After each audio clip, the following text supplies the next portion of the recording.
ইউনূস নবী মাছের পেটে চলে গেলেন।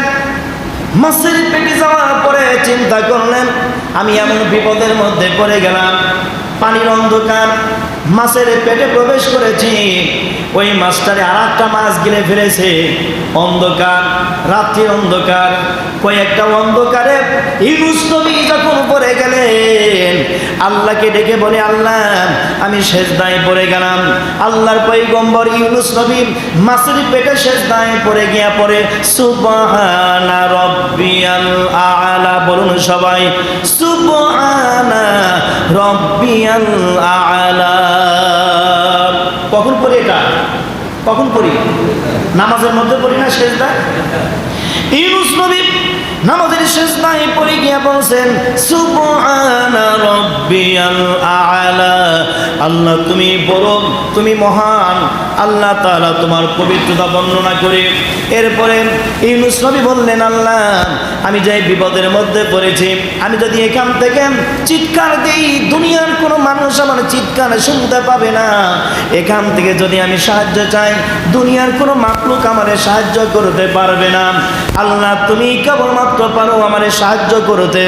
আল্লাহর পয়গম্বর ইউনূস নবী কয়েকবার সিজদার তাসবিহ পাঠ করার পরে উনি তিলাওয়াত শুরু করে দিলেন, লা ইলাহা ইল্লা আনতা সুবহানাকা ইন্নী কুনতু মিনাজ জালিমিন। সিজদার তাসবিহ পড়ে উনি এই দোয়া পড়তেছেন। এটার অর্থটা কি? উনি বলতেছেন, লা ইলাহা ইল্লা আনতা, আয় আল্লাহ তাআলা তুমি ছাড়া কোনো ইলাহা নাই, কোনো রব নাই, কোনো স্রষ্টা নাই, আছে নাকি? আল্লাহ ছাড়া কোনো রব আছে?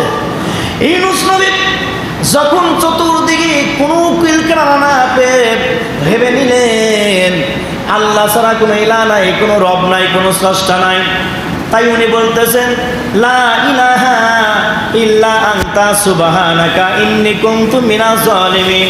আল্লাহ তুমি ছাড়া কোনো রব নাই, তুমি আমার স্রষ্টা, তুমি আমার রব, আল্লাহ তোমার পবিত্রতা বর্ণনা করি, আর আমি আমার নফসের উপর জুলুম করেছি, অত্যাচার করেছি, আল্লাহ তোমার দরবারে ক্ষমা চাই, মাফ চাই, মেহেরবানি করে জুলুম থেকে আমারে বাঁচাইয়া দাও।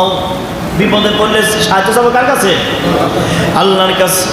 আমি বোঝানোর চেষ্টা করতেছি, আল্লাহ পাক বলেন, গোলাম যখন তুমি 7টা বিষয় তোমার নিজের জীবনটা সাজিয়ে নিবে, আমি আল্লাহ পাক তুমি যেখানেই থাকো ডাকবা, আমি সাড়া দিয়া দিব। সেই কথাটা বোঝাবার জন্য বলছি আল্লাহর নবী ইউনূস আলাইহিস সালাম